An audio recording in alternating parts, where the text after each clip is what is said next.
8th class का chapter 6 गारो। ठीक है, ये एक कबायली जात है। ठीक है, मेघालय की जात है ये।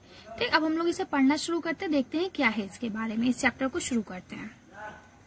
गारो मेघालय सूबे की एक अहम कबायली जात है। कबाइल यानी कबीले की जमा। ठीक है, गारो लोग मिजाज से अमन पसंद, यानी उनका जो मिजाज होता है वो क्या होता है, अमन पसंद होता है, सुकून पसंद, लड़ाई झगड़ा नहीं पसंद करते, मेहनती और कुदरत से प्यार करने वाले होते हैं। इसी गारो माशरे की दो अहम शख्सियात हैं। शख्सियात यानी कि दो लोग हैं, अहम लोग। कौन कौन से हैं? जापा, जलनपा, और दूसरे कौन से हैं? सुकपा, बुंदगीपा। ठीक है, ये दो लोग हैं, दो नाम है ये। गारो माशरा इन दो अजीम शख्सियतों को बड़ी अकीदत से याद करता है। अकीदत यानी उनसे मोहब्बत भी करता है और उनकी इज्जत भी करता है। ठीक है, गारो लोग मेघालय में कैसे बस गए, इस बारे में एक कहानी मशहूर है। कहा जाता है कि हजारों साल पहले गारो कबीले के बुजुर्ग चीन और तिब्बत की वादियों में इधर उधर घूमते फिरते थे। अब चीन और तिब्बत दो मुल्क हैं अलग अलग, आप जानते हैं। जहाँ खाने पीने की चीजें मिल जाती थी वहाँ ठहर जाते थे। ठीक है, इन लोगों को चरवाहे भी कहा जाता है। हिंदी में जब आप पढ़ेंगे आगे तो आपको पता चलेगा, ऐसे लोगों को चरवाहे कहा जाता है, जो मतलब खाने की तलाश में निकले, जहाँ उन्हें खाना पानी मिल गया वहीं बस जाते हैं, फिर जब वहाँ खाना पानी खत्म हो जाता तो फिर आगे निकल जाते हैं। ठीक है, ये उसी टाइप के लोग हैं।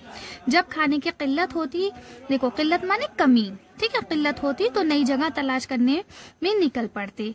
यहाँ खाना बदोशी वाली कैफियत कब तक रही इसका अंदाजा नहीं लगाया जा सकता। खाना बदोशी का मतलब भी वही होता है, एक जगह से दूसरी जगह जाना, एक जगह पे टिक कर नहीं रहना। जैसे अब हम सबका घर अपना अपना है, हम लोग अपने अपने घरों में रहते हैं, लेकिन वो लोग ऐसे नहीं होते थे।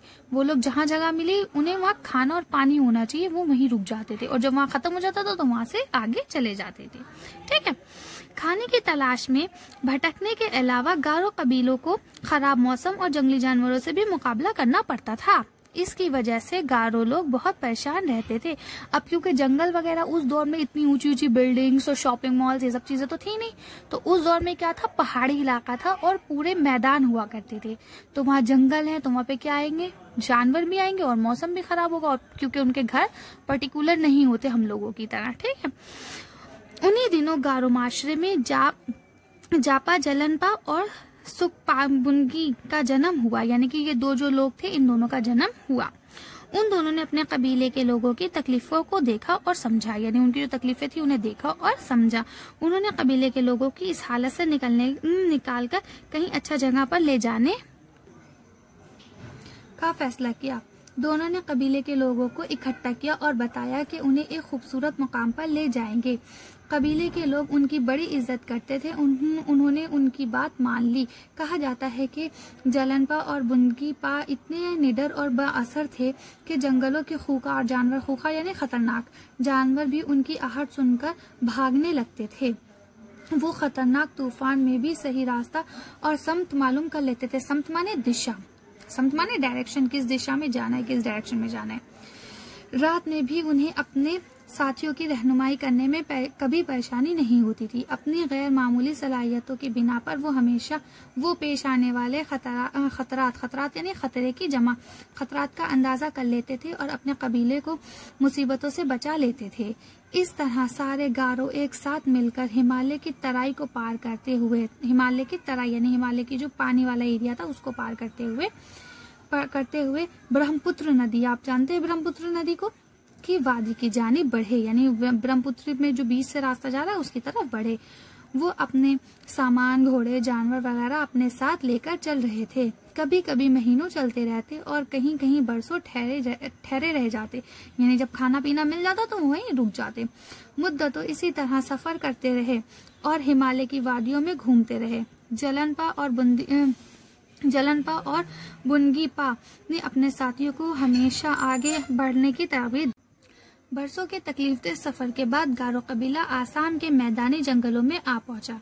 कहा जाता है कि इनका पहला पड़ाव कूचबहार के जंगल में पड़ा। अब कूचबहार वहाँ के जंगल का नाम है आसाम के, ठीक है, जो कि अब जो है आसाम में नहीं है बल्कि बंगाल में आ गया है। यहाँ पे देखिए मगरबी बंगाल में शुमार किया जाता है। चलिए खैर पढ़ते हैं। कूच बिहार के जंगल में पड़ा। उस जमाने में कूच बिहार पर आसाम के राजा का कब्जा था। उसने गारो कबीले को आगे बढ़ने से रोक दिया कि नहीं, आप यहाँ से नहीं जाएंगे, यहीं रुको, हम अपने शहर से निकलने का तुम्हें रास्ता नहीं देंगे।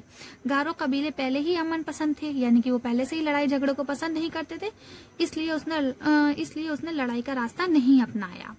जलनपा और बुंगीपा ने आसाम के राजा से बातचीत किया करके उन्हें समझाया और राजा ने उन्हें रास्ता देने के लिए राजी हो गया। ठीक है, यानी उन्हें समझाया तो राजा उन्हें रास्ता देने के लिए राजी हो गया कि ठीक है चलो अच्छा निकल जाओ यहाँ से।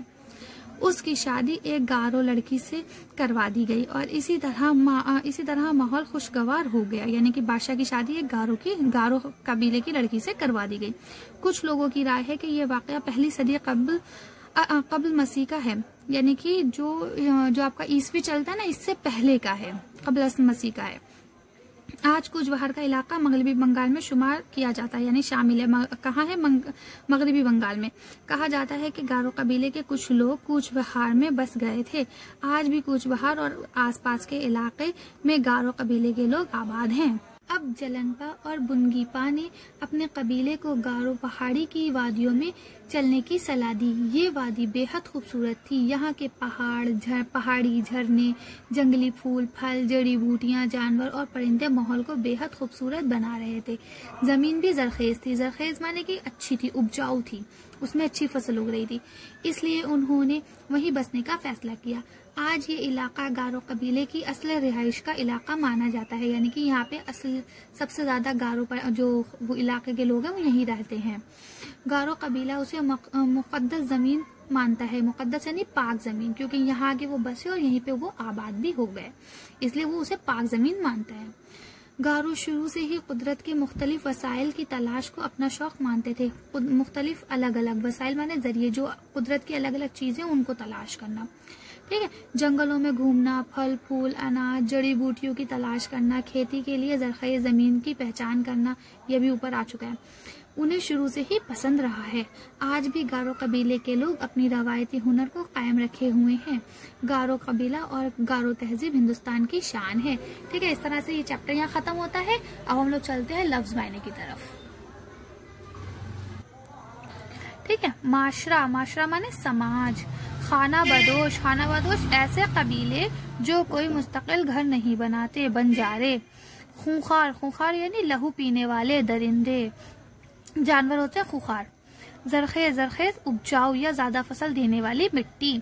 कब्ल अस मसीह यानी कि हजरत ईसा अलैहिस्सलाम की पैदाइश से पहले की जो तारीख थी उसे कब्ल अस मसीह कहा जाता है। वादी, दो पहाड़ी या पहाड़ियों के बीच का रास्ता, यानी कि घाटी जिसे हम कहते हैं। वसाइल, वसीले की जमा। जरिया, रवायत, चलन या रस्म। ठीक है, अकीदत के मायने क्या होते हैं? ऐसी मोहब्बत जिसमें इज्जत का जज्बा भी शामिल हो। अब चलते हैं क्वेश्चन आंसर की तरफ। पहला सवाल, गारो कबीले के लोग एक मकाम पर क्यों बसना चाहते थे? तो इसका जवाब क्या है? क्योंकि वो लोग अलग अलग जगह पे खाने कम होने की वजह से इधर उधर भटकते थे, वहां उन्हें बहुत सारी परेशानियों का सामना करना पड़ता था, इसीलिए वो लोग एक जगह पे रहना चाहते थे। अब क्या, आसाम के राजा ने गारो कबीले को आगे बढ़ने से क्यों रोक दिया था? तो क्यों रोक दिया था? क्योंकि गारो कबीले के लोग बहुत बहादुर होते थे, वो किसी चीज से डरते नहीं थे, तो इसलिए राजा को डर था कि कहीं हमसे लड़ाई झगड़ा ना करें। तीसरा क्वेश्चन क्या है आपका? जापा, जलनपा और सुप्पा जो थे, ये इनका नाम अकीदत से क्यों लिया जाता था, यानी इनको लोग इज्जत से क्यों याद करते थे? क्योंकि ये लोग थे, इन्होंने अपने कबीले की हर जो भी परेशानी थी उन्हें दूर करा था और उनको एक मुस्तकिल जगह पे ले जाकर रखा था। ठीक है, इसलिए उनका नाम इज्जत से लिया जाता है।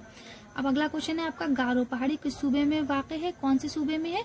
तो आपको बताना है मेघालय के सूबे में है। ठीक है, अब देखिए आते हैं खाली जगह पे। तो खाली जगह पे आपको दो आंसर दिए हैं हर क्वेश्चन के सामने, तो यहीं से आपको आंसर देना है। तो क्या लिखा है? पहला, कबीले के लोग उनकी बड़ी डैश करते थे। क्या करते थे? इज्जत या नफरत? तो क्या आएगा? इज्जत। ठीक है, अब क्या है, जो दोनों थे अपने साथियों को हमेशा डैश बढ़ने की तरगीब देते थे। तरगीब यानी हिदायत देना, बताना। ठीक है, तो क्या कहते थे? आगे बढ़ने की या सामने की? तो क्या है? आगे बढ़ने की। गारो तहजीब हिंदुस्तान की डैश है, क्या है? शान या आन। ठीक है, तो यहाँ क्या आएगा? शान। अब क्या लिखा है? गारो कबीले इसे मुकद्दस डैश मानते हैं। क्या मानते हैं? जगह मानते हैं। ठीक है, तो इस तरह से आपके खाली जगह भी हो गए। अब लिखा है नीचे लिखे गए अल्फाजों को जुमलों में इस्तेमाल करो। तो अब ये अल्फाज आपको दिए गए, इन्हें जुमलों में इस्तेमाल करना है। अब क्या है? अमन पसंद। अमन पसंद यानी कि जिन्हें लड़ाई झगड़ा ना पसंद हो। अब इन्होंने क्या बनाया? गांधी जी अमन पसंद थे, यानी गांधी जी को लड़ाई झगड़ा नहीं पसंद था। अब क्या है? खुशगवार, बरसात का मौसम खुशगवार होता है। खूबसूरत, खूबसूरत। अब क्या बनाया इन्होंने? नीलकंठ के पर बहुत खूबसूरत होते हैं। नीलकंठ मोर को कहा जाता है। गैर मामूली, इकबाल ने अपनी शायरी की बदौलत गैर मामूली शोहरत हासिल की। रहनुमाई, गांधी जी ने अछूतों की रहनुमाई की। अछूत यानी कि जो नीची जात के लोग होते थे ना, भंगी वगैरह, जिनको पुराने जमाने में इज्जत नहीं दी जाती थी, उनकी। ठीक है, तो इस तरह से यहाँ आपका चैप्टर खत्म होता है। हमारे चैनल को लाइक कीजिए, सब्सक्राइब कीजिए और शेयर करिए ताकि आपके दोस्त भी इससे फायदा उठा सके। Thank you for watching.